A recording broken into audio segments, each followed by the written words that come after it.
first, welcome back to the room. It's nice to be here. It's lovely. Can't promise the year won't be cold, but in recognition, we gave you a few sweets and some boas from our opening meeting, which we'll explain later to the audience. But first on our list is Ron Ford, who has come back for the committee to vote on the second reading of the concussion policy. Thank you. I actually have a couple of revisions to the policy. There's some typos and grammatical errors that to clean up a little bit. Content stayed the same? Yes, the content stayed the same. You'll see, I highlighted them in bold. There's item number Massachusetts law, so I think this is a very complete policy at this point. If there's any questions you guys have for me in regards to this, but I think this is ready to be submitted to the state if you guys approve it.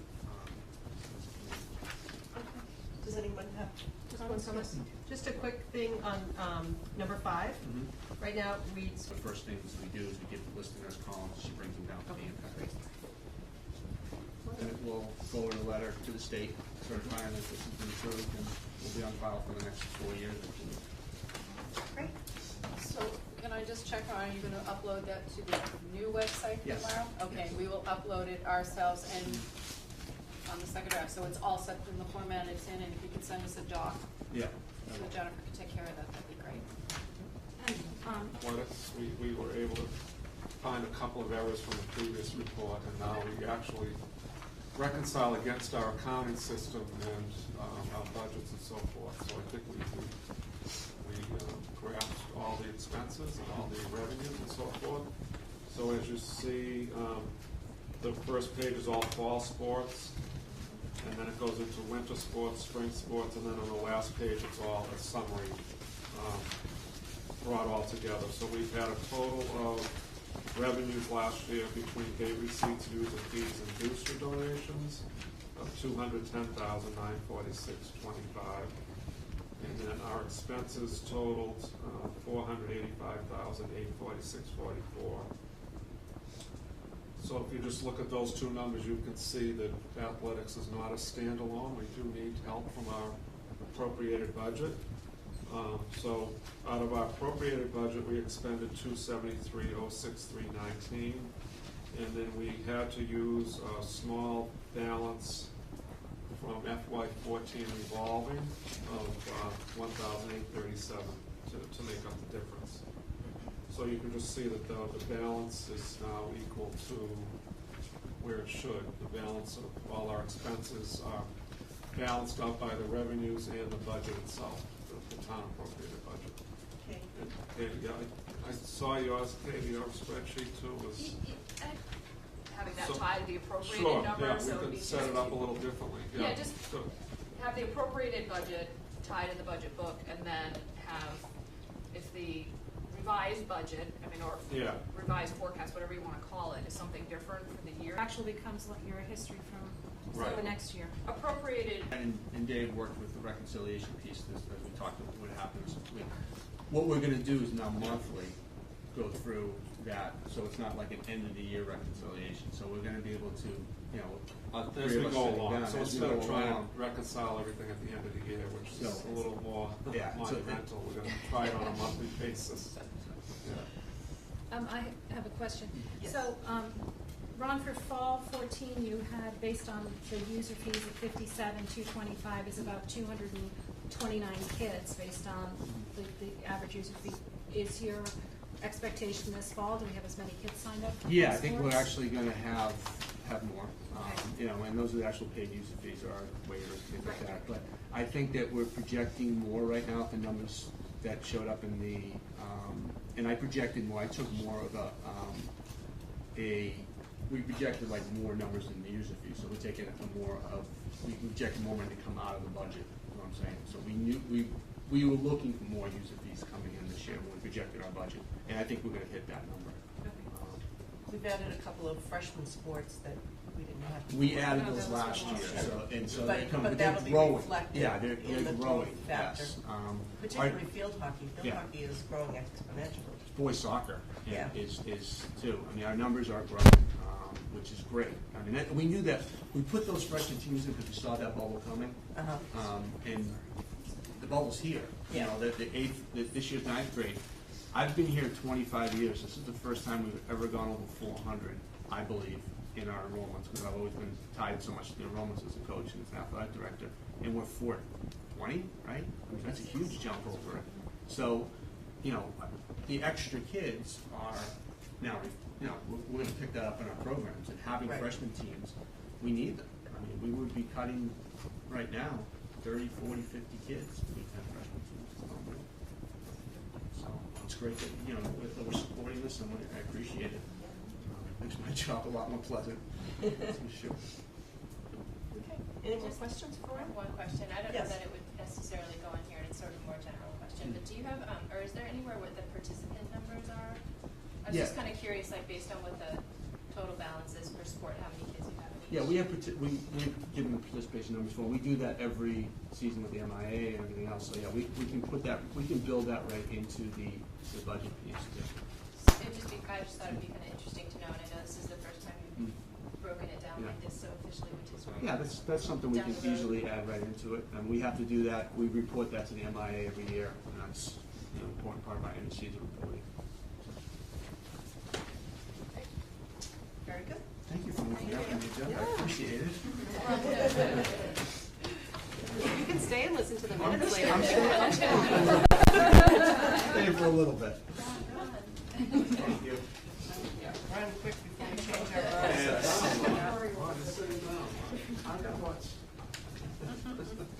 All right, the next thing on your list, let me see if I can find it here, is the introduction of our school resource officer this year, Sergeant Michael Lopes, who has come to be a part of our district. He's already, he had the summer he didn't expect, I think, but he's in great tip-top shape physically, I believe.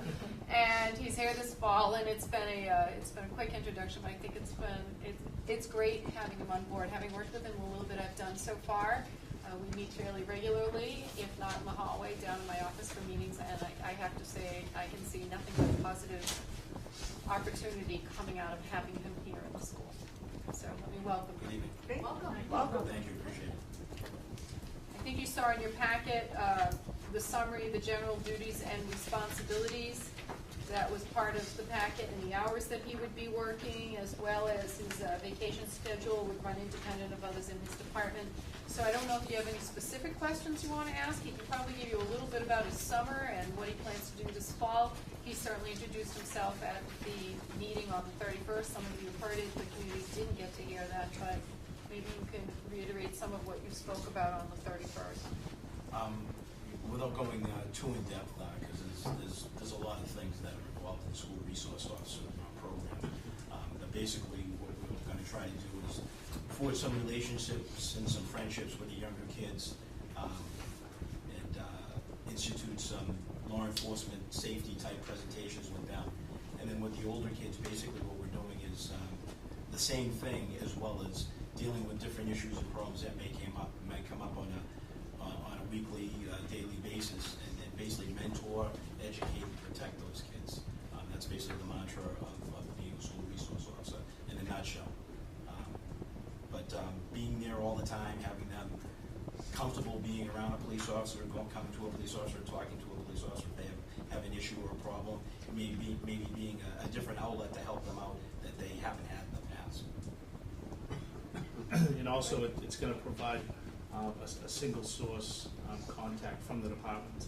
You know, as it was, you know, in the past, if the school called the police, you could get, on any given day, you get one of 25 people. Now, everything will go through Sergeant Lopes, and Sergeant Lopes reports through his chain of command in the police department, Lieutenant Leonard in the detective division. And it should make for a more seamless operation.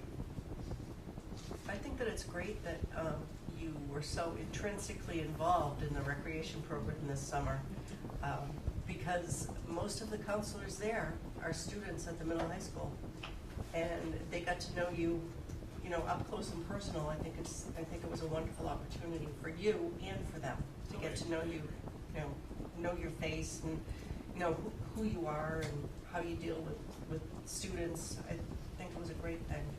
And it's definitely beneficial. Yep. I know when we met, we talked a little bit about mentoring and training, because this is the first time that we've had an SRO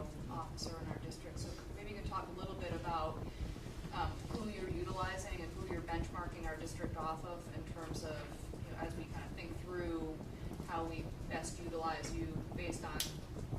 Year, and I've given one of the school resource officers, that's actually the president of that association, is Chip Eaton in Canton, and he is a great resource, and Mike is going to be in close contact with him. And again, it's very difficult. We haven't had a lot of time this year. Mike jumped right into it with recreation, so we're sort of crawling before we can walk, and we want to make sure he's in the district for the first couple of weeks of school, and he's here all the time before he actually ventures out. But we're going to take it real slow and work with the superintendent and the principals. Do you have any, I'm sorry, I didn't realize your hand was up. Do you have specific plans for presentations for the students, or how are you going to handle that? And do you have an idea what the percentage of time will be between the 3/4 buildings? I mean, obviously it will be on a case-by-case basis if there are issues, but I'm just wondering at the beginning what you kind of think might work. Well, I've reached out briefly, spoke briefly with the principals of the Osgood and the DAL. And what I'm going to try to do right now in the beginning of these first few weeks is make sure I'm there on Tuesdays and Thursdays between 11 and 1 o'clock, and just get used, have the kids get used to me being there, and talking to the kids and getting a familiarity between them and myself. That's the Osgood. That's at the DAL and the Osgood. Recess and lunchtime. Yeah. Exactly. You're going to be on the playground. Right. play a few games. Obviously, not that there's a huge need at the middle high school, but there's a greater number of kids up there, and there are different issues that we have to deal with up at the middle and high school. So the majority of my time probably is going to be spent up there. But like I said, I'm going to make sure in the first few weeks here, the first couple of months, that I set time aside for the Osgood, the DL, and we're going to talk to the principals and hopefully get some safety presentations set up, and we can, that's something we can talk about. They can tell me what maybe the needs are there and what the kids are curious about, and we'll go from there. Great. Ellen, sorry. I actually have a question for Carolyn. In your previous district, did you have experience with an SRO? No. No? We Okay. didn't. I'm involved with the health and wellness program, and we've already discussed getting together and talking extensively about how we can kind of merge our, I'm sure by grade level, it'd be nice to have like a couple of key things that the kids are learning each year that you can be a big part of. Well, we did some programs during the rec season, Right. some stranger danger type things, Yeah. And bicycle safety and a lot of other stuff. So we can continue with that. And that's one of the great things. Mike worked with Ted Carroll in recreation. They come up with some training, but a lot of the kids know him from recreation. And Mike was always the one that they wanted on their team. Before he'd come in the station at 3 in the afternoon, he'd be dripping with sweat. What happened to you? And he'd say, laser tag. And how about phone day? Phone day was a good day. Do any other school committee members have any questions or comments?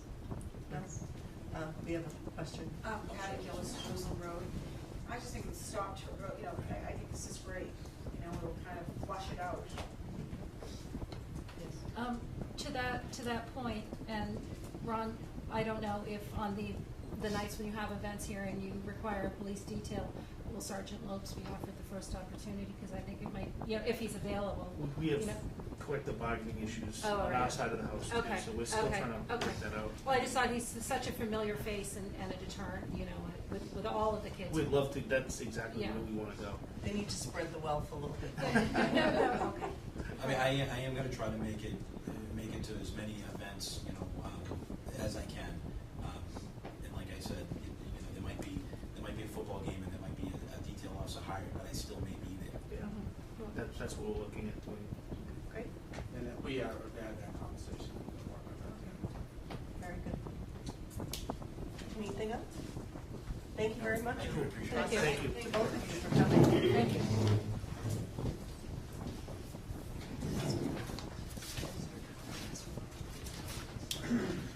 Sidewalk? sunflowers Yeah, there. and one of them disappeared already, so. Oh, sorry.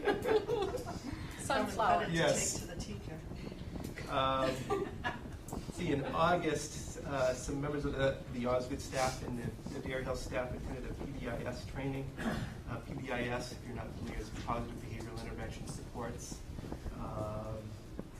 We're going to roll it out at Osgood over the next few weeks. We kind of decided that as kids at our age level, they're getting used to just showing up every day, so we're going to let them get accustomed a little bit. The first phase is to start, the kids are going to be neat. They're going to earn fish for showing some pro-social behavior. We're going to start in the cafeteria. The idea is that PBIS, being a data-driven program, will help us monitor what are our strengths and what are those areas we want to work on with the skills, and help us move forward there. See, we do have some new teachers in the building.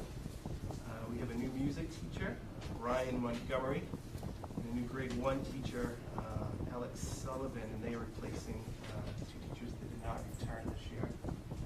And we have two new grade 2 teachers.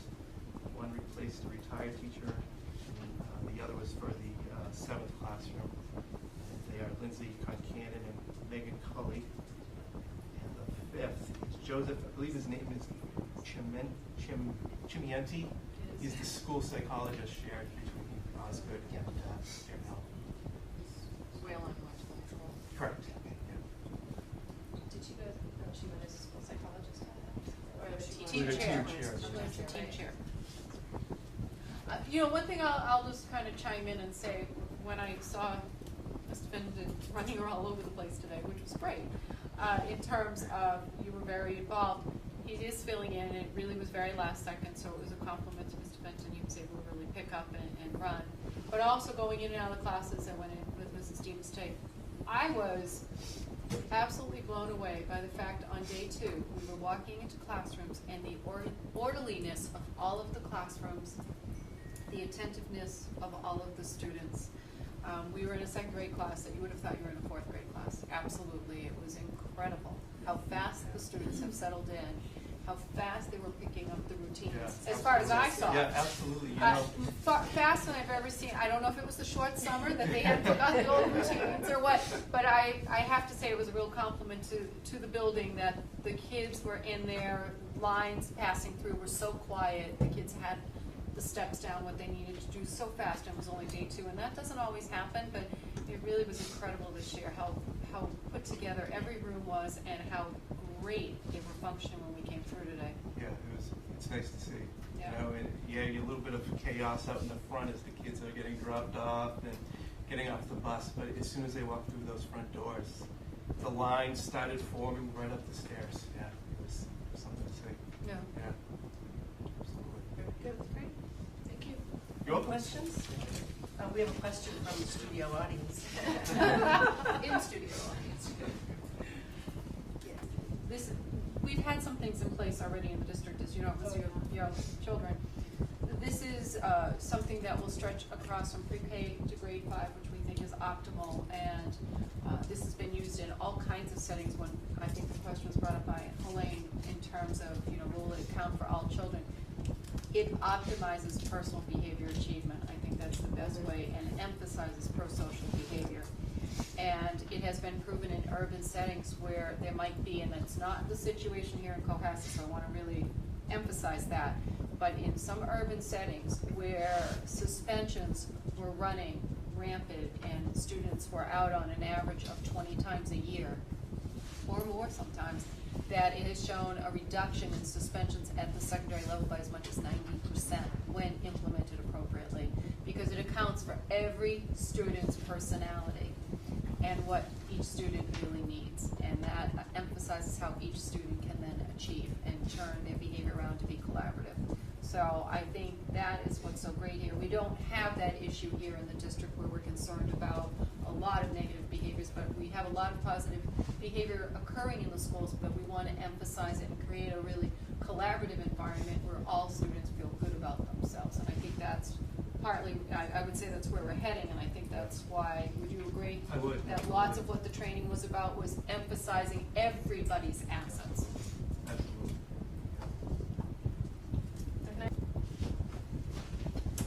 As of today. So it was a busy summer for new enrollments, many of them coming from private schools. And I would like to report out on some of the work that our faculty did over the summer and were able to share with the rest of the faculty at our building day on Friday. As Mr. Vinton has discussed, we had a team, a PBIS leadership team, and they met for 3 days, and I think you got a really good sense from Mr. Vinton's description of the idea and the spirit behind having PBIS school run. And so we're pretty excited about it. We got started with our rolling out of the instruction to the kids first day, yesterday, and the members of the PBIS leadership team led stations throughout the building where we had clearly articulated our behavioral expectations that were couched in language grounded in our core values of be safe, be responsible, be respectful. And so we have a matrix that we shared with the faculty, what it means to be safe and responsible and respectful in the cafeteria, playground, the bathrooms, in the hallway, and at dismissal. These are our kind of our hot point areas that we wanted to really focus on. So the kids went around and they had their by classroom, and they were treated to some instruction, really clearly articulated instruction about those expectations, and given the opportunity to ask questions, all that kind of thing. In the past, the teachers have always taken care of this themselves in their first day routine. But the thing that I really like about PBIS for us is that the ESPs are solely responsible for student supervision in the common areas. And the classroom teachers, every single one of them has built a very nice classroom community within their own community where the expectations for behavior, you know, are absolutely met. There's never a problem in the classroom. But the ESPs really needed to have a tool that was consistent and coordinated and of status and gave them understanding or without knowing its connection to promoting the executive function. And so they pulled together this resource. It's an iBook now that we're sharing in-house, and they were able to share the work there, and so we're in good shape there. A number of teachers took the graduates course in writing instruction, and it's still ongoing. That's quite an intensive graduate level course, so I'm really looking forward to seeing what kinds of ideas they have for us in strengthening our writing program. And we have 12 security cameras around the building, so, and from my office I can see them all. So it's really quite nice. It's really very reassuring to know that from the school office, from my desk, from Mrs. Mead's desk, we can see everything that's going on in the exterior of the building. It's at 12 different points. So that's really quite an upgrade for us. We had our fire drill today, and it went very, very well, so that's good. And I want to just, really congratulate the custodial staff who worked extra hard this summer, pulling our building together, making it look great. Mrs. Mead in the office. I think, it's people wouldn't know just how much work goes into the clerical work during the summer that's required to have every child, entered into iPass with, placements and records and everything updated and all the computer stuff that needs to happen. She does it single-handedly. And the teachers who came in over the summer and made sure that their classrooms were beautiful and that their lesson plans were highest quality, so that the first day, the first week, the first month when the kids come in, everything is just as it should be for them. It takes preparation. It doesn't happen by accident. even for our most veteran teachers, it takes preparation, so I was agreed on. Good, excellent. Any questions?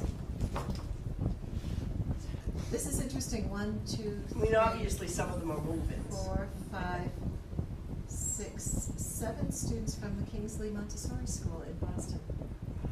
Boston. Is that one family? No. Maybe a couple of siblings. 1, 2, and 3, 4 from the Inley School. So, you know, that, it doesn't surprise me. At a certain point, you know, I think children, or families decide that the Montessori, you know, system is just fine for their children developmentally, but they kind of want to get them into kind of a more standardized, More structured. Yeah, a little more structured. So that's not at all surprising. We have a couple of students who've moved in from nearby, and a couple of students who've moved in from very far away. So, but that's the number of kids coming from private school numbers. I counted it earlier. I think it's 14. 1, 2, 3, 4, 5, 6, 7, 8, 9, 10, 11, 12, 13, 14. Actually, 15 that I know of that come from private school. So, Out of 20. so half were transfers into the district and half were in district but coming in from private. And they were I spread should across- say that half of them coming from other towns. Yeah. Whether they come to us from another town where they were in a private school, to now they're in Cohasset and they'd like to send their children to public schools, that I couldn't say off the top of my head. Program was established in 2001. So it was 15 years old. In April of 2015, it's been revamped. So it's now more accountability, it's online. As of June 2016, we're going to be reporting a great deal of this to the state as to what we did, who we offered it to, how many years, et cetera. It is also for first-year teachers who have an initial license and move into the professional license, which is the next step. They must have this mentoring, and they must have, the documentation comes from me and goes to the state when they apply for a license. Without having that mentoring, they're not offered a professional license. So it's a requirement of the state for any teacher who's new to the profession. And that requires that they have a mentor that has been trained as a mentor for an entire first year of their teaching. And above and beyond that first year, they're required 2 years, regardless of where they've taught elsewhere. The training is a required 15 hours for mentors. It is done by someone who is trained either by the state or trained somewhere as a trainer. In the past, I think that trainers have been hired. Luckily, you get 2 for 1 with me because I am one. So I've been doing the training for the last 3 years. Last year, I promised I would do it every other year. And teachers emailed me in February so and say, pick me. So I did 17 in May. Early June, we had 17 teachers who were going into their 4th year who really wanted to give back and wanted to mentor new teachers. So we spent 3 days together and developed some changes in the mentoring program that were very, very positive. What happens once we have these mentors in place is I send to the principals, when we have the hiring list in the summer, the list of all certified mentors. They in turn decide who would be best. Either they try to get them in the same curriculum, proximity of room, interest, who they feel would really work well together. And they send the recommendations to me. I'm going to meet with the mentors on the 9th, which is next Wednesday, and give them the contract and the expectations. The expectations are they keep a log. If teachers have, and these doesn't change, if the teachers have decided that they have an experienced person, we don't want to go through the class management, how to do all the preliminary kinds of things that new teachers need to learn. They will report to me routinely on what they have done. So they have to keep a log of the hours they have spent. They're required to spend 15 hours. I've yet to see a teacher who spent less than 25. It's just that kind of thing that they have. Part of the requirement is that the new teachers observe the mentor in action. Regardless if it's a psychologist or music teacher, they have to observe what's going on, and in turn, the mentees are required to observe the more veteran. What the new mentors developed with me last spring is they had a great deal to say about how do I observe and what do I do. They themselves developed a template based on the standards for teaching that they're going to observe with the new person. So the new person will conference with them and say, I really want you to work on these standards with me. Will you observe that in the classroom and give me feedback? So that's been one of the big changes. The other big change is Cohasset has decided that one day wasn't enough for an induction, which is a requirement. So we have given it two. The first day goes to the principal. The mentors are invited for both days. The second day, they're just invited for breakfast and they're escorted out. So, because this room is just not big enough. We were the first to use this room, incidentally. The grass was just dry, and we brought the chairs in. It's wonderful. But the first days in the building, they get the policies of the building, the expectations, they look to their room. The principals in each building did something a little bit different. Carolyn felt that it was very important that they know how to use Baseline, do a lot of the online kinds of things that are required for them, attendance and so on. In Deer Hill, it was very much policy driven, what's expected, what the policy, the handbook, parent expectations, etc. So they did that. The second day was very interesting because they got to be with me all day long. And I get to have them all to myself. What I did was, we do have an agenda, so I do have that for you. It's easier to do. Part of that is going through what the expectations are for our district. And of course, we serve them. The old adage that if you, for one reason or another, did not require attending because they either had experience here or for some other reason. But what we did is we talked about the community. They know where all the museums are, where to go, where to get good food, who the people are. The administrators came in briefly and introduced themselves, and that was a great part.